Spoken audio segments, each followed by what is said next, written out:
bro. Oh my god. Oh no. Yeah? I started the stream again. I'm nosy. So yeah, the stream went out. I'm not 100% sure what happened. Part of me thinks that I might have gotten copyright, although I think it's more so just internet issues. Oh no, it buffered for a good bit, so I thought it was mine. No, that was me this time. What the fuck? I am so sorry. we had somebody else join right as the time happened too. I'm so sorry. Okay. Let's reorient ourselves real quick.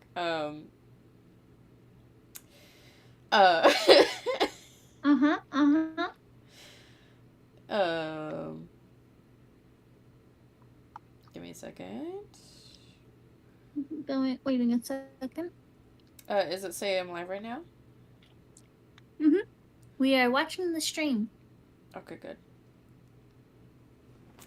Yep. Literally someone else joined and then it fucking ended and I'm so I'm gonna cry every day. Okay. Let's start reading the second chapter. It didn't want us to start reading. It was like, nope, this isn't the day for you. And every day I wake up. Alright. I will start reading now. Okay. Cough, cough. The first hurdle in any journey is the first steps. This, Muggle thinks, is no different for him. The first hurdle in his journey will be getting out of his apartment building without being killed. And really, the odds of that are so low that he's not sure it's even worth being concerned about what to do afterwards. This is why he's been staring at his barricaded door for the past several minutes, with a somewhat overstuffed backpack on his back, a cheap black windbreaker on for protection, and a pocket knife in his hands. He did just have that big personal revelation, the one where he decided he preferred to die on his feet than on the ground. He'd even dramatically told all of his friends that he was coming for them. He couldn't really back out now. Presuming anyone is still alive, he wouldn't live making a decision. He wouldn't live making a declaration like that, and then not going through with it down. We're getting used to reading again. Fumbling. Right. If they're all dead, he wouldn't be living it down either, because they would all be dead. But what if they were alive? He has to exit the door eventually.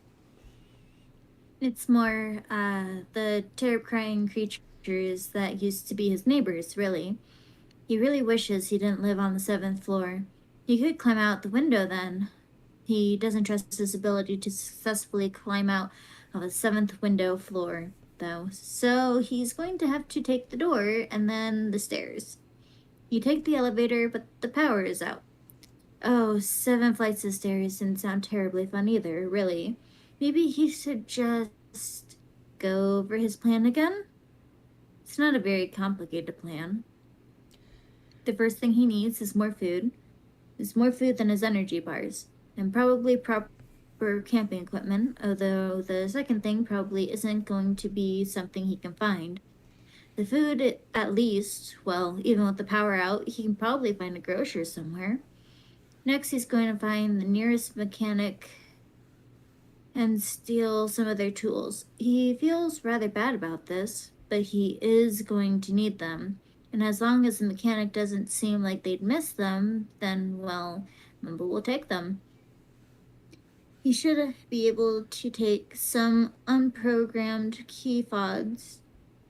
And while it's been a while since he's worked on car mechanics and doesn't have that much experience with modern cars, he's good enough with electronics, and he'll be covered whether he finds an old car or a new one. Getting to Green's then will be much faster than it would otherwise be. He's planning to steal a car. What does his life What come has his to exactly? Man, my mental breakdown. They go a bit into detail about the car stuff later, so if you're a bit confused with the mechanics, it is explained a little bit. But yeah. I love car stealing. I think my hard part was like, yeah. The hard part was because it was so long, I started to lose my place, so I do need to scroll with it. Yeah, I could tell. It was like big paragraph, uh-oh. Because I started to read the same line a couple of times. Mm. What has his life come to, exactly? Maybe he should contemplate his new future as a car thief instead of thinking about opening the door. Yes, that would be nice, wouldn't it? I'm a bit of a coward, aren't I? He says, staring his certain death in the face. All right, breathe. It's only the first time he's left the apartment since all of his neighbors turned into terrible monsters, and he's hearing screams and seeing blood outside of his window. No pressure at all. He sits sincere at... You go. Wait, am I wrong? No, you go, yeah. Yeah. Okay. He sits and stares at the door a moment longer. Well, it's not going to get better the more he goes over his very simple plan of buying the stuff he needs to steal and then drive to Grant's place. That really doesn't solve the problem of there being scary things out there. He really just has to go, doesn't he? Okay. Deep breaths. In, out. In, out. He throws open his front door. The emergency lights are softly glowing in the hallway. There's nothing else there. Well? He says. He looks back and forth down the hallway. Well. The dark hallway is eerie. The walls are painted a plain white, but there's something stand across them. Mo would guess blood from the smell, but it's in all sorts of neon colors instead of a dull maroon. So, not blood? Unless blood is now neon, which, thinking about it, could be the case. There are a lot of scratches across the terrible carpet that was probably put in the hallways in the 80s, and there are scratches and dents on the outs. There are a lot of scratches across the terrible carpet that was probably put in the hallways in the 80s, and there are scratches and dents on the outsides of the doors. Mumbo hears something fall and jumps several feet in the air. He swings his head around wildly. It's hard to see in the emergency lighting. He doesn't think he sees anything. Probably. He's probably alone in the hallway. I have to get moving, He says. He starts walking. I should stop talking too, shouldn't I? I mean, if there are any terrifying monsters here, I can definitely hear my nervous rambling. I'm just leading them right to me.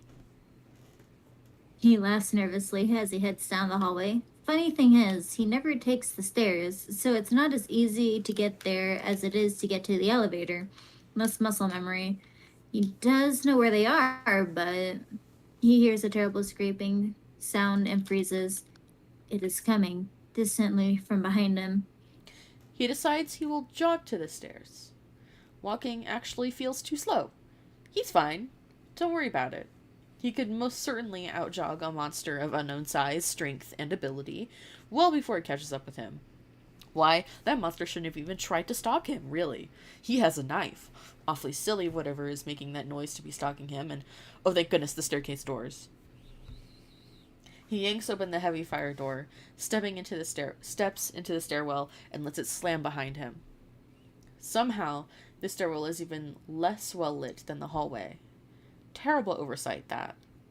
The lights were meant to be for emergencies where they didn't have power, and didn't they know he'd have to use the stairs in that scenario? It's almost as though whoever designed the building hadn't actually imagined a situation where Mumbo had to escape his 7th floor apartment while being pursued by something making a terrible sound in the hallway. Actually, it's sort of funny, isn't it? Yeah, this is me, I think. I think this is the third one. It's just I lost track for a second. Actually, it's sort of funny, isn't it? That he only hears the one. He could have sworn he had more neighbors than that. And he does know, from watching with terror from his apartment window when the screaming started, that the monsters were once people. Given how many neighbors he has, there really ought to be more than one single thing screaming past. Oh dear. Perhaps he shouldn't have thought of that. Now he's thinking about what might have happened to his neighbors. Might have. Should I keep going, or? Yeah, keep going. Okay. Yeah, he read grabs the the banister and says, yeah. He grabs the banister and starts carefully going down the stairs, trying not to walk as off balance and sick as he feels. He does not make it as far. He does not make it far until he hears something slam against the door and nearly trips and falls down the stairs in his sudden panic.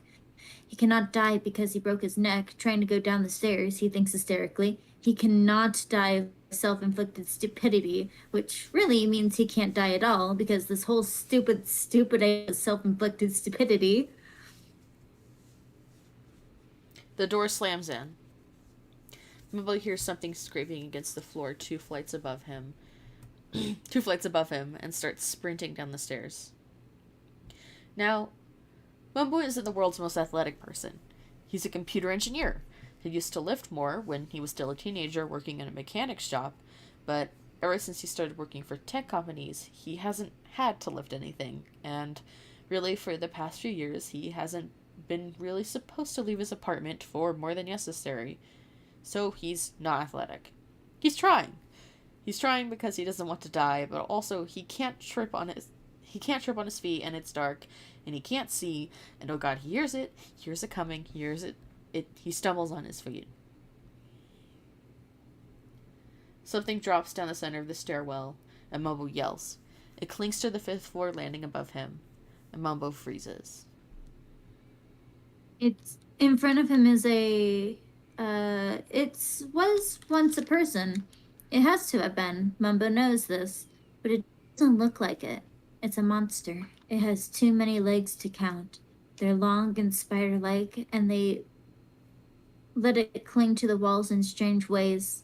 Its body is long and curls around the banister. Mumbo backs up. Mumbo realizes it's blocking his way. It opens its mouth, and it's hard to focus on everything else. Not when the mouth is so full of teeth. It's so full of teeth. It's so full of teeth. He can't make his brain stop buffering on that. It's so full of teeth. There's a rattling noise. It lunges. On instinct, Mumbo screws his eyes shut and shoves his pocket knife in a vague direction. He hears a shout. He smells blood. He yanks the knife back and closes his eyes. Something neon green and sticky is coating his blade. And there's now a lot of that neon green stuff in that thing's mouth where Mumbo had stuck the knife. And it's reeling and confused, and Mumbo, he's reeling and confused too, but he doesn't have the time to be. He shoves past the thing's long body. It feels like it has skin. Mumbo shudders as he brushes past it. He starts skipping steps as he runs down the stairs, his heart pounding. He still isn't fast enough. He hears the clicking again, and then he hears the scraping along the walls. No. It lands in front of him and lunges. Mumbo ducks, but he trips as he does. He grabs the railing just before he falls and breaks his neck. But it means he's not getting away quickly enough. His left arm pulls a little funny. He scrambles up to keep going. At least it missed its lunge. He's past the 3rd floor now, and he's practically jumping down now. There's more scraping against the walls as he runs. He's about halfway to the 2nd door when it drops down in front of him again. He nearly runs right into it. The fact that he stops himself is a miracle, really. Mumbo thinks fast. He pulls his backpack off his back, looks away, and swings it as hard as he can. He hears something crack on impact. He doesn't dare look. He doesn't dare look down because 2 stories is survivable, right? He jumps.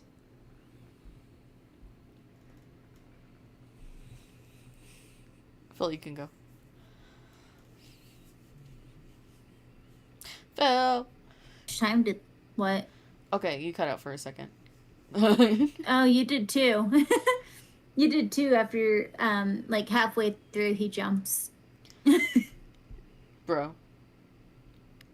Okay, start at he left his arm. His left arm. Okay. Yeah. Also, I'm curious. I wonder if it's one of the electronics in his bag that cracked. Not really a monster, but anyways. Uh-oh, that would be really bad. Considering. His left arm hits the side of the stairwell funny as he falls, yanking against the stairs. His shoulder burns. He doesn't have much time to think about that, though, because he hits the ground, and for a moment all he can be is dizzy and out of breath. The carpeting on the bottom of the stairwell wasn't meant for falling on. Still, he manages to scramble to grab his knife. Oh, his knife. Oh, so lucky he didn't stab himself. What on earth was he thinking?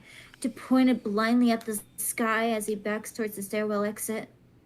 The thing jumps after him. It makes a shout that is horribly human, as both Mumbo and it realizes at the same time where his knife is lined up to hit. Mumbo doesn't close his eyes before the knife slices through the thing's throat. The thing looks up. Well, with its mouth closed, it's obvious how human its eyes are. Momo realizes. Its eyes are brown. The sort of pretty brown that someone might claim to get lost in. They're watering. They're human. They're dying. Momo pulls the knife back without thinking, and it makes a gurgling noise. There's a strange whistling as it tries to take in air. All Momo can think is, he didn't think he'd get it in the neck. He'd been hoping to get its foot. He'd been hoping it would land feet first. Why did it dive in a position where he would get its neck? The blood leaking around the knife is neon green. Sorry, I was eating a Skittle. The monster stops taking in breaths. There's a pool of neon green blood on the ground. It had human eyes. Which one of his neighbors had it been? Mumbo stumbles backwards, kneeling over and throws up. He's shaking. Okay. He says. Okay. He backs towards a corner of the stairwell. The whole place feels narrow. Okay. There's a dead body in front of him. Okay. It looks like a horror movie monster, but there's a dead body. Okay. He slides down the wall of the stairwell until he's on the ground, covering his mouth as though it would stop him from throwing up again. He doesn't want this. He doesn't. He looks at the thing with insect legs and wonders if it had a name. He counts the legs, and there are 20, and he wonders how it felt to grow them. He wonders if he's a murderer now.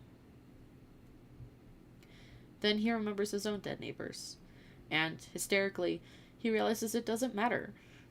Monsters. It had been trying to eat him or something. It had probably already eaten most of the people in the building. Really? It was just Momo's barricade and human mind that had saved him. It had been self-defense against a thing that ate people. Really, really now, did it matter? He probably is, though, a murderer. He did just murder someone. Directly. With his own hands. He'd done that. He'd killed someone. He doesn't want to do that again. He's going to have to.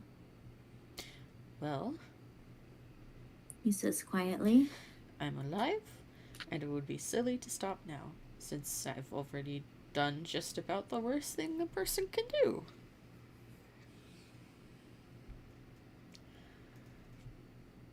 Sorry, I lost track for a second because the... Sorry. You're good. Hold on, I'm trying to process how to read big word. Compartmentalizing? Compartmentalizing. Yeah. Okay. Is this what they call compartmentalizing? He thinks so. He thinks he's going to have to do quite a lot of that upcoming. He's going to make it to Grian's place. Slowly he stands up. He picks up his backpack. After a moment, he puts his knife into it. His hands are shaking too much to hold a knife. His hands are shaking too much to be useful with a knife. His shoulder aches. You think he just barely managed not to completely dislocate it, and he's lucky it's his left one. If it had been his right shoulder, well, he really would have been screwed. But since it's his left, if he just can't use the arm properly, he'll be fine. He tries to put his backpack on, and it hurts. It hurts a lot. He just barely manages to put it on, though. The pain is a lot, but he's going to have to get used to that, too. He looks back at the body one more time, and realizes he wishes he knew its name. Someone should know its name. There are no identifying clothings left on it, though. And there's no real way to tell. He imagines Grian as the dead body in the stairwell. He imagines Grian with no one left to know his name. He realizes he can't let that happen. I'm sorry. He says, taking in one more terrible breath, and he walks to the stairwell door and steps out. Yay! The apartment lobby is cool. I just wanted to take a second. Yay! Blood and Right? murder and death. Our first victim. Our first victim. Yeah. I have to say it's interesting though in terms of that there's only one, and that it tries to make a sound that is like human. Yeah. I wonder if it's not more so that, what's a good way to put it? Like they know there's something wrong. Maybe they're trying to ask Mumbo for help, but at the same time, there's no like easy way to ask for help if they don't have the ability to say it. Yeah. Like maybe there's an echo of humanity still there, but their forum doesn't allow it very well. Yeah. Considering he keeps like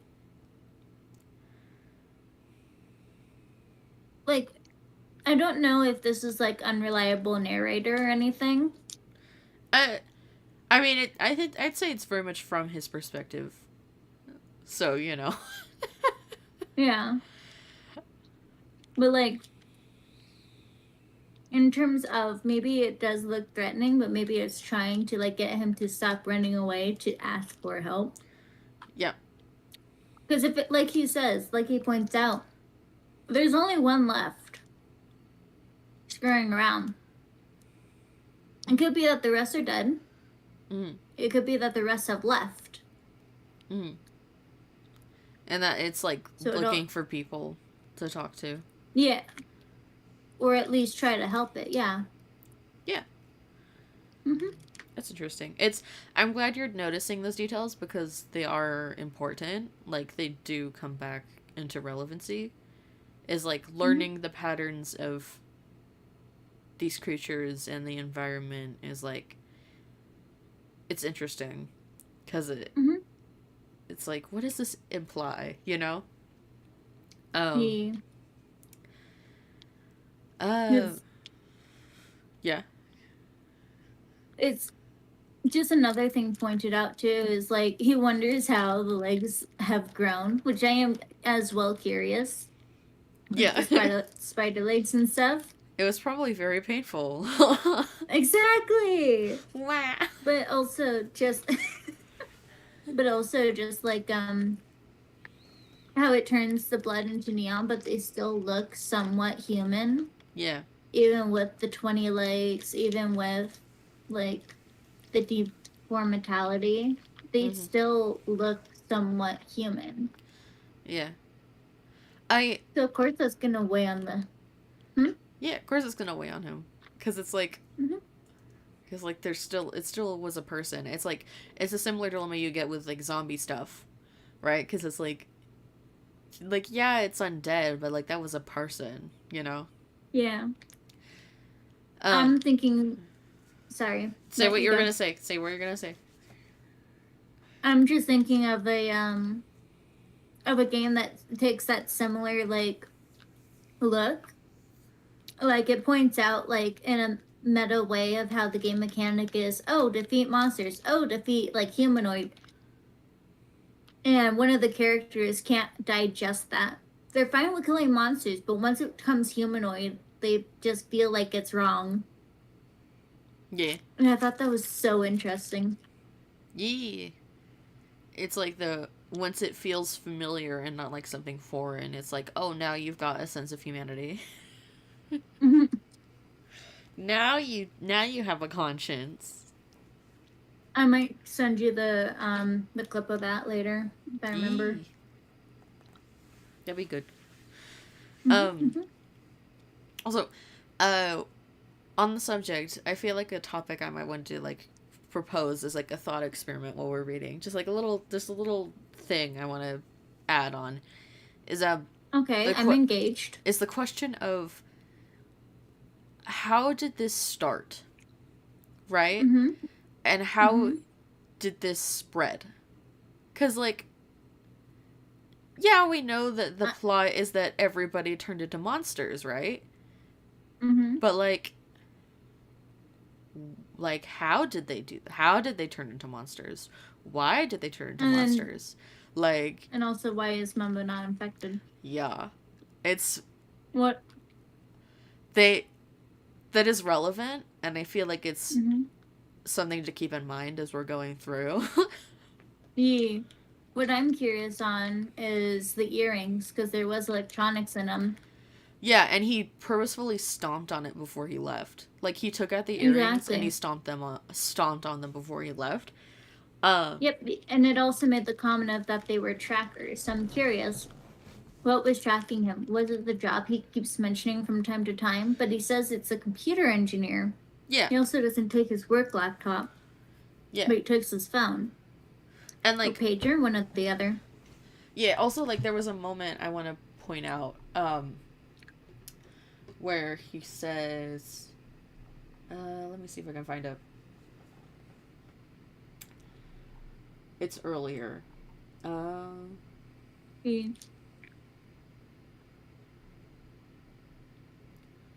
Sorry, I'm one of those people who like to contemplate on like little hints and details and stuff on that. Yee. No, yeah, it's good. I like that. It's good to do the thought experiments.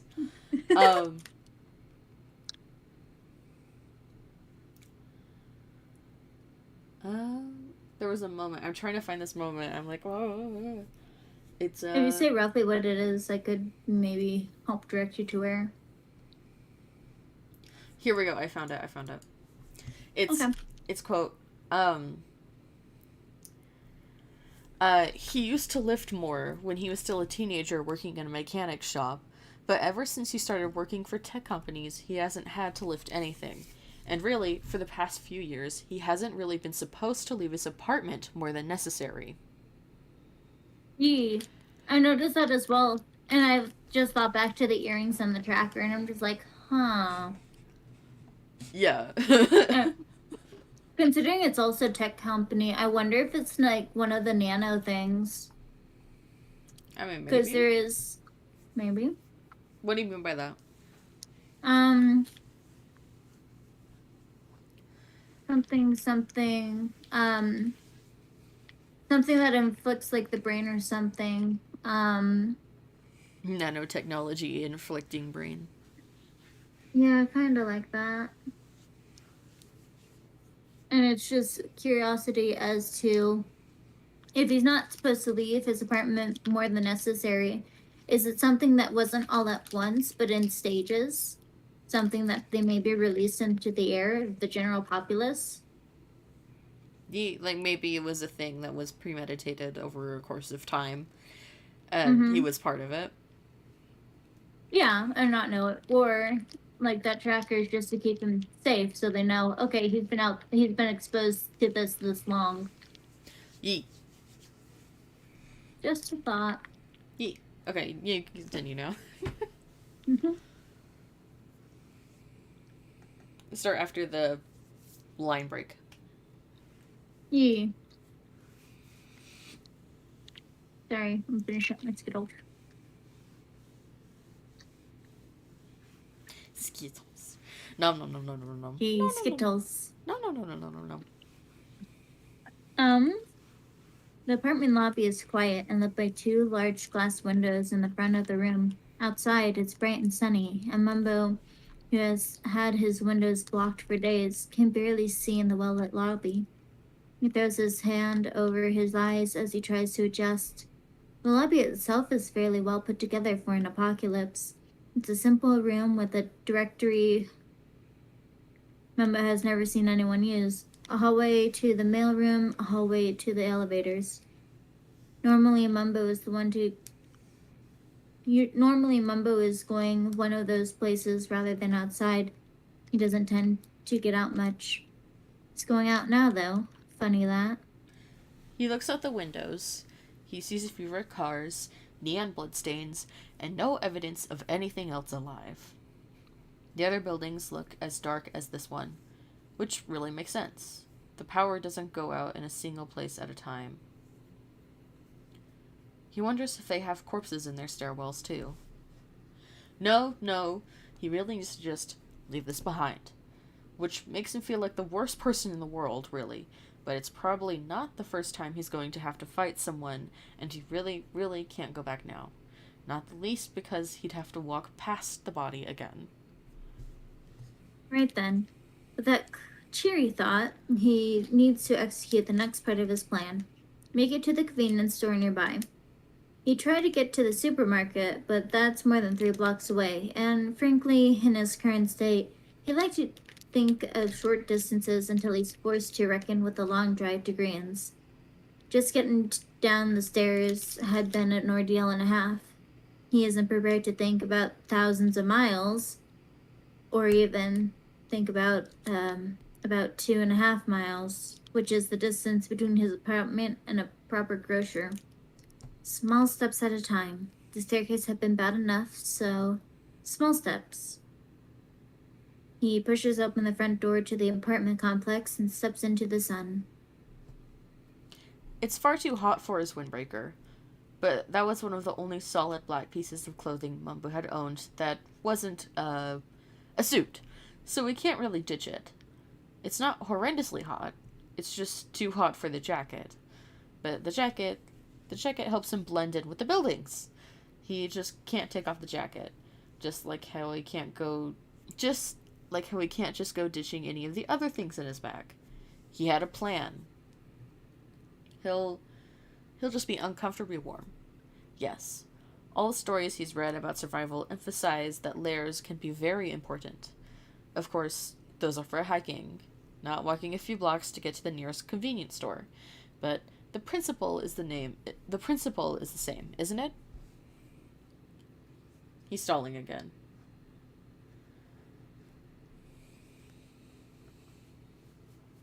Phil. Hi. Sorry, you cut out, so I wasn't quite sure where we were. Fuck. No. Yeah, you cut out, and then the stream buffered, and I was just like, okay, wait, okay, they're talking. Where am I? Where are we? Is the stream still going? It's still going. It hasn't dropped. Okay. Yee. I read he's stalling again. It's the singular line. Okay. Yee. I see it. Sorry about that. You're good. He sighs and stops. Fuck. He sighs and starts walking down the sidewalk. He supposes there's nothing other than some crashed vehicles to stop him from walking on the pavement, now that he thinks about it. But the sidewalk is nicer for walking. It's eerily quiet for the city. He hears pigeons occasionally, and sometimes he hears hisses or brawling noises or, terrifyingly, a roar, but it is still. It is silent. For a moment, Mumbo contemplates the possibility that the corpse in the stairwell is the last person he will encounter on the trip. That would be a good thing, wouldn't it? It would mean that the last person Mumbo had met would be someone he'd just killed. But that sort of thing happens after the apocalypse all the time, doesn't it? It all happened awfully fast, didn't it? He needs to pay attention to his surroundings. He stops at the first street corner past his apartment complex. He breathes in through his nose. Right. Pay attention. It's just that this is all happening awfully quickly, he thinks. Just earlier, he'd had a personal revelation, and now he's killed someone, and is outside of his apartment complex, and going to find his best friend, who hasn't been responding to his messages. Those are all awfully big life changes, and really, it's turned into a lot to process all at once. He breathed in through his nose. Yes, he can handle this. This coat really is too warm, and there's blood on it. Oh dear, how did he only now realize? The neon green blood, it's all over him. That cannot be sanitary, and... It's a windbreaker. That's one more good reason to leave it on, even if he's very hot, isn't it? He wouldn't want to get blood on his actual clothes. The windbreaker he can wash. He can wash the blood off. He can. One foot in front of the other, Mumbo. And he does have to breathe, doesn't he? He's already thrown up about this.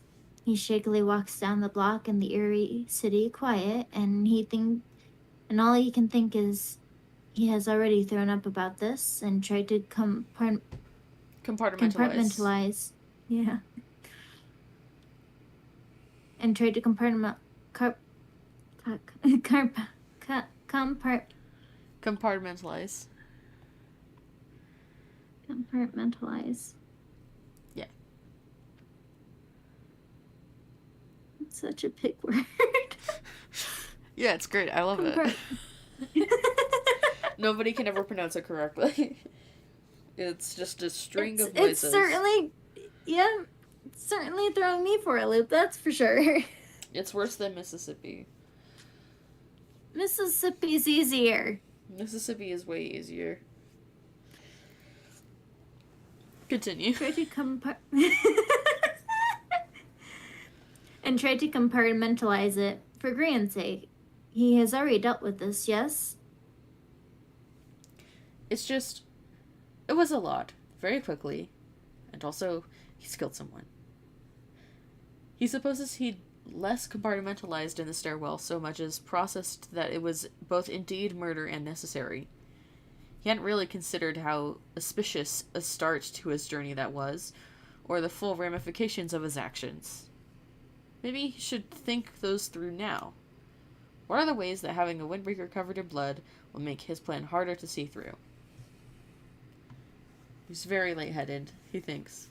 He's forgotten to breathe. No, he can't be having a panic attack about this now. He's already had his panic attack about it, and it won't be the first time. Does he understand that? It won't. It won't be. The first time it won't be. It won't. Oh dear. Oh. He wants to take his windbreaker off. It's too hot. He smells sweat and blood now. He wants to go back to his apartment. He's not supposed to leave his apartment. How could he forget that he's not supposed to leave his apartment? He knows that it doesn't matter now that... No. He can't have a panic attack now. What about his plan? He takes in several shuddering breaths. The Freeman is very hot, yes. What about his plan? His plan requires that he get to the convenience store. Also, just after he murdered his neighbor, he'd remembered that he wanted Green to have someone who knew his name see him if he was dead. Mumbo rather hopes Green is not dead. That's the whole point of this trip. But if Green were, Mumbo needs to get there. The point is, he can't be panicking. Look, he stopped in his tracks. If there are more monsters about, this really would be the moment to eat him. But it's just empty. Everything's empty. He wonders if they've all eaten or killed each other. Or if they're all just hiding. It doesn't matter now, does it? The convenience store. That's where he's going. Besides, it wouldn't even be the first time his actions have, in the abstract, led to death. He's a government contractor, and even if he... Government contractor.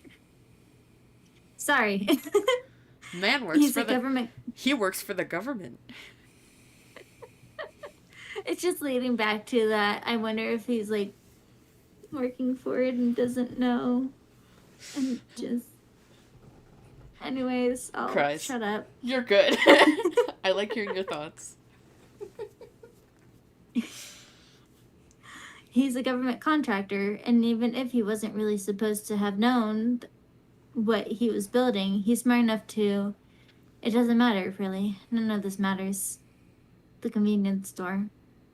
I feel like he's swimming, or drifting, or dreaming, maybe, as he walks through the convenience store. He doesn't quite see what's in front of him. The edges of his vision are gray, and he is far too hot in his city little windbreaker. Occasionally, he'll remember what just happened, and his mind will start to spin again. But it's all starting to feel awfully distant. Maybe this time he's compartmentalizing? That would be nice. He doesn't think that's what he's doing, though. What he thinks he's doing is associating, which is something else entirely, and probably isn't good. When he makes it to the convenience store, there is no power there either. That would make sense. Mo is beginning to suspect that the people who run the power plant are probably dead, so the power plant has stopped running. That's a rather bleak thought, but, well, there's a corpse in his apartment building stairway, so really, bleak thoughts are rather likely, aren't they? The convenience store has 2 large glass windows and a sliding glass door. Inside, Moa sees that some of the food has fallen to the floor, and really doesn't want to think about what's inside that convenience store hot dog machine at this point, and whether or not they can be considered hot dogs any longer. But he also doesn't see any more monsters or people inside, so that's probably best. It's totally safe to enter. He steps up to the doors. Ah, right. The power's out. Now, he's pretty sure there has to be a way to slide these open when the power's out. Couldn't possibly up to the fire code, having them lock people in.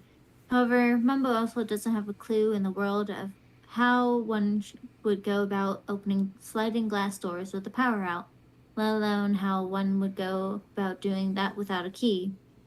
Well, with the power out, there's no alarm to go off, is there? He shrugs and throws his backpack through the door. The shattering noise cuts through the fog around Mumbo's vision long enough for him to realize that it may have been a bad idea to send broken glass everywhere. He ducks for cover. It doesn't do much at that point, but he does duck, and he stays ducked and counts to 30 in his head. If there are any monsters, they've definitely heard that. They definitely heard that. Also, see, the benefit of wearing layers and long pants. There is glass in his windbreaker and jeans, and it isn't generally in his skin at the moment. He isn't bleeding. The only blood he has on... Say, you read it. The only blood he has on him is from the stairwell. Focus. He has to count down. He needs to wait long enough to make sure no one is coming for him now that he's spectacularly destroyed the door to the convenience store. He's counting from 30, right? 30 seconds is enough time to make sure he doesn't die? He certainly hopes so. He doesn't have the patience to cower much longer. That backpack is a lethal weapon, though. Jeez. The door is very dead. The whole thing's shattered. It is going to be difficult to get through the door, given all the pointy glass, but it's very, very destroyed. So it shouldn't be too bad. A lethal weapon. Oh, really? He's gonna start feeling weepy over that? Honestly, if he's going to have a panic attack, can it please be over something that isn't a stupid turn of phrase about his stupid backpack in the middle of this stupid street? That would be great. He gives up counting and marches through the shattered door. Nothing jumps out to kill him, which is definitely a plus. Now, why was he here again? Right, his plan. The important plan. The one where he needs new food options. Luckily, if he ignores the likely very dead slush in the hot foods machine, the store is full of things that are safe to eat for years and years after they're put on the shelves. None of them are nutritious, exactly, which will certainly come back to bite him later, but he's very, very tired of energy bars and soup.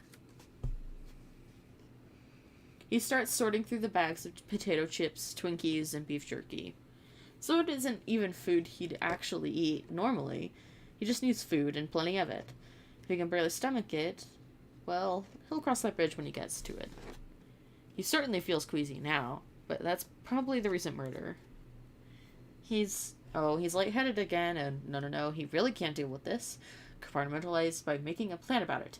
Yes, that's what Mumbo's done with the apocalypse so far, and it's working quite well. Mumbo stares at the bag of beef jerky. If he just about had a panic attack every time he kills someone, he'll just not do it again. Problem solved, right? He stares at the bag harder. Well, if this is like a zombie movie, he probably won't have a choice. He can't just talk down to the zombies. However, he could aim to incapacitate. No direct killing. If they die later, he'll simply choose not to think about it. That could work. A band-aid to the solution, certainly, but that could work. He needs to be able to breathe if he's going to rescue Gran. He starts sorting out his bag to make sure it's packed properly. He pictures the body in the stairwell one more time and sweeps it away. He won't be doing that again. Yes, he's resolute. He won't be doing that again. No more killing. In fact, to show how resolute he is, he pulls out several water bottles from the refrigerators and dumps them on his windbreaker, washing the blood away. He won't be needing that, now will he? No more reminder either. What's next? Right. Tools for stealing cars with. He leaves. Weird question. If he's washing his windbreaker with bottles of water, wouldn't it stain his jeans? I mean, the water would... I don't think the blood was on his jeans. I think the blood was just on his windbreaker. But, like, the water would soak into his jeans, but, like, eventually it would go away. Eventually. Man's got wet jeans. Sure. Yeah. Eventually. But yeah. There you go. Part 2 of Mumbo Jumbo tries not to have a panic attack and fails. Man's is the embodiment. Is it a fail? I'd say it's a fail, but then he also has another revelation at the end of the chapter, so you know. Yeah. There was some progress. But what was I thinking? Compartmentalize. Yep. That word. Man, it's, oh yeah, Mumbo is, like, specifically this fic, I don't know the real life, but, like, he's, like, the, this version of Mo is, like, the embodiment of the fear of being afraid. He's just, like, constantly, like... Okay, like a, what is it? Phobia? No, that's not the right word for it.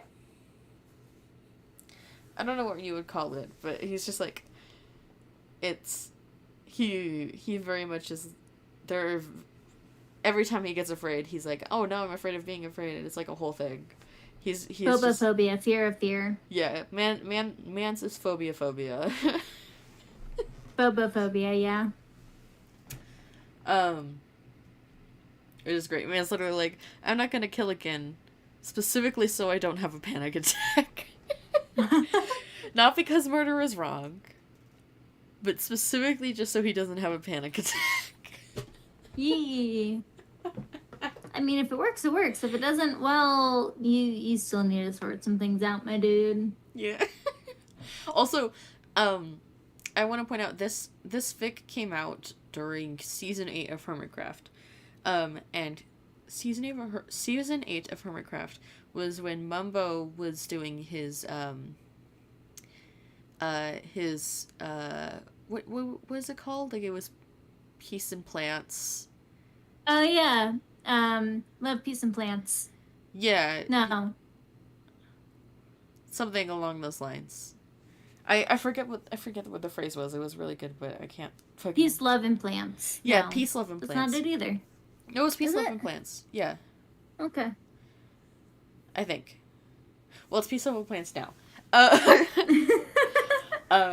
He was doing his whole Peace, love, and plants arc during that entire fiasco of that season.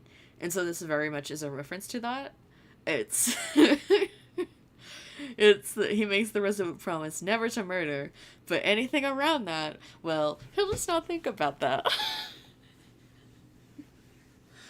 It's like, man is totally gonna set fire to a building or something.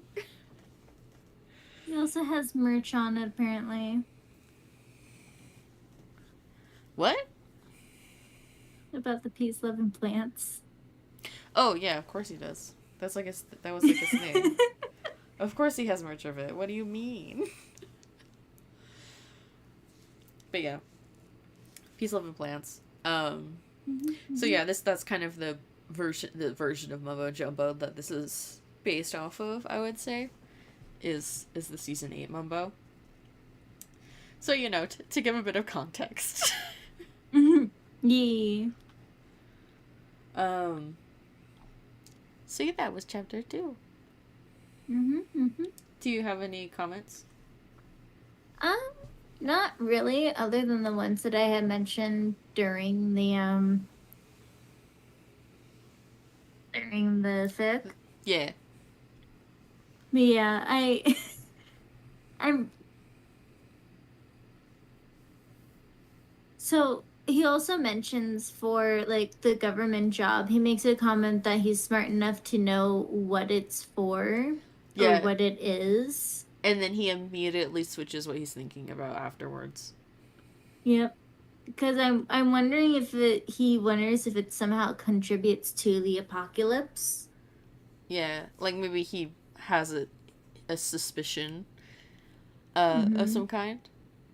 Yeah. Because it's just one of those things where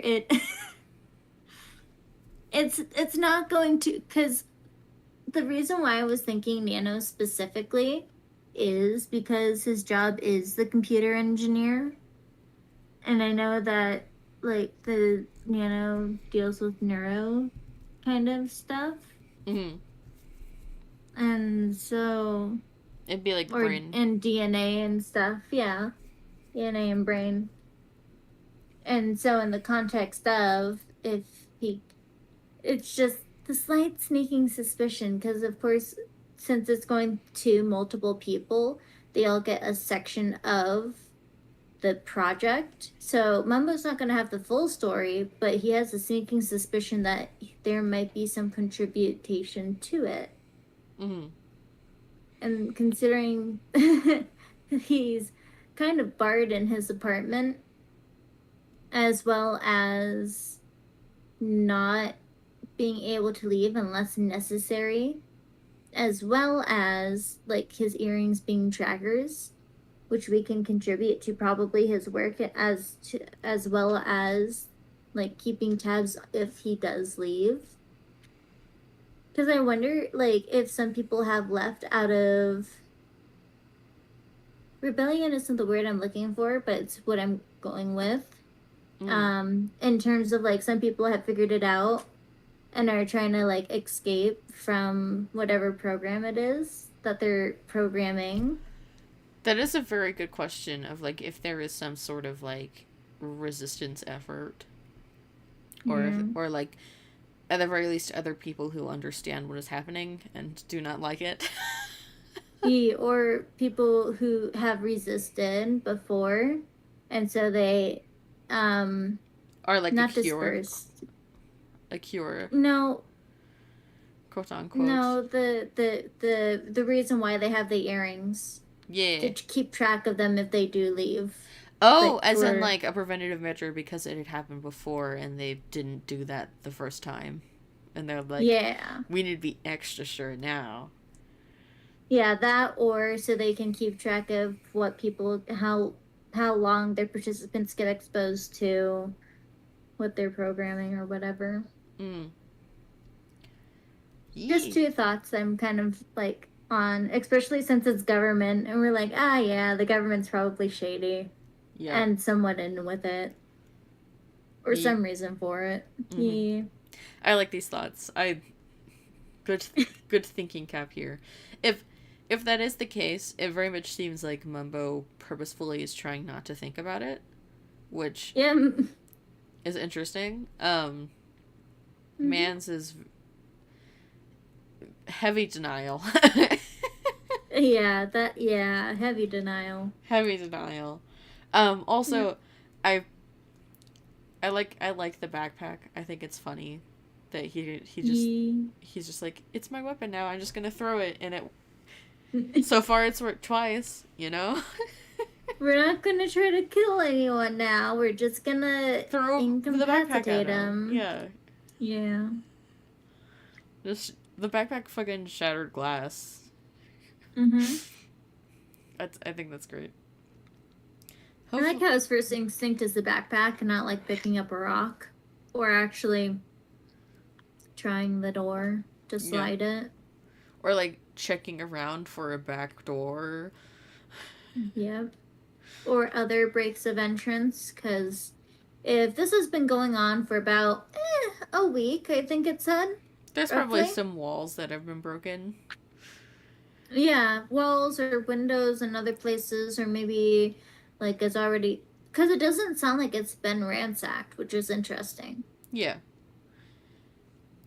It sounded like, I believe the timeline is that it's been a little over a week. We know at least that we know that it's at least been a week. Yeah, but we also, considering he is captive in his own home, it could have been far earlier and his apartment just broke out within that week or whatever like that. Yeah, it could have been a thing that was happening for more time than he knew. Because when was the last message from Grian again? Because it said 3:36 p.m., but like a date or something. I don't think they left a date on the fake, but it was like... Yeah, I'm just wondering if it was before or after the outbreak that they had in that area. It seemed like it implied it was like he sent that message and then not too soon after Mumbo started hearing this stuff going on and Grian didn't come back. So it was probably about the time that Mumbo was starting to understand that was happening. If that makes any sense. Yeah. I'm just curious. Yeah. It could have been, like, a different time, though. Yeah, it could have been, because if Mumbo has been, like, dealing with this for a week or so, and then Grian, like, just gets hit with it on that day, well, later that day that we're first starting the story. Well, I don't think that's the case. Like, I don't think that is the case. Because it's like, if that is the case, then it seems like Mumbo would have maybe had a monologue about Grian maybe being his support system in this trying time, or something along those lines, right? Because, like, in that scenario, he 100% would have, like, texted Grian all the time and been like, are you alive? Is everything okay? What's happening? Like, you know, but it doesn't seem like that is what has happened, so I don't think he knew what was happening. Yeah. I was just saying mostly, like, if there was a delay between, like, Mumbo experiencing it versus Grian experiencing it because of, like, the distance and such. Oh, no, yeah. I'm saying that if there is a delay, it would be that Grian experienced it before Mumbo. Okay. That's what I meant by that. Yeah, okay. Yeah, I don't know why I heard it as the same time. And so just like, well, it could be the same. So when I was saying it was probably the same time, but it could also be that Grian experienced it before Mumbo did. True. Yeah. Either way, Mumbo seems to kind of be a little late to the party, maybe just like a little bit. But yeah. Fair enough. Tee. Also, an insectoid monster with many legs and a face. It makes me think of like kind of similar to Spirited Away, or oh, okay, yeah. Yeah. That's kind of the vibe that it gives me. I swear there's another thing that came to my brain, but that's the first thing that comes to my head. Of just like a weird spirit thingy with a face, and many legs. Excuse me? Crawling around. So very disturbing. We haven't met any others, if there are any others, so we'll see what those are like, if they exist. Yee. Well, there has to be at least some of them that exist, considering we will meet Evil Exumia, so... We at least know there is one other humanoid. Humanoid question mark? Humanoid question mark. Question mark. But yeah. So there we go. That's it. Let's leave the kudos. As always. And the kudos. Thank you for listening and watching. There was technical difficulties, but I'll see about maybe finding a way to cobble stuff together, or try to prevent that from happening in the future. Yeah. But either way, it was fun. I'll see you guys later. Bye bye.